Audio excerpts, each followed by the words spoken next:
Tu sais, c'est les petits tics de langage. Donc ça, je sais que ça m'arrivait aussi beaucoup avec le voilà. T'as le voilà et le donc. Moi, c'était vraiment insupportable. Et quand j'étais en closing, au départ, je le remarquais pas. Et quand après j'ai fait du roleplay, on me l'a fait remarquer. On m'a fait remarquer que je disais beaucoup donc, je disais beaucoup voilà. Et là, j'étais là, ok, ça a vraiment pas parce que c'est super chiant à écouter. Et ensuite, je me suis enregistré. J'ai entendu que je disais voilà et donc à tout bout de champ. Je me disais, ok, il faut vraiment faire quelque chose. Et ce qu'il y a, c'est que tu as déjà fait la première étape qui est de le remarquer. Et quand tu le remarques, tu vas te dire, putain, ok, faut que j'arrête de dire ce mot-là. Faut que j'arrête de dire ce mot-là.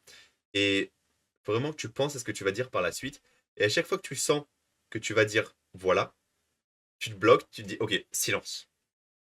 Tu fais un silence et tu te dis, ok, là je dis pas ça, je passe ce mot-là, je passe le voilà, et là je continue avec ma phrase. Il faut vraiment juste le remarquer et ensuite faire ton maximum pour éviter ce mot-là, pour pouvoir l'éliminer de ton langage. Parce que c'est en fait un tic de langage, c'est une habitude que tu as prise et il faut pouvoir éliminer cette habitude. Je vais te dire pourquoi en fait tu fais ça.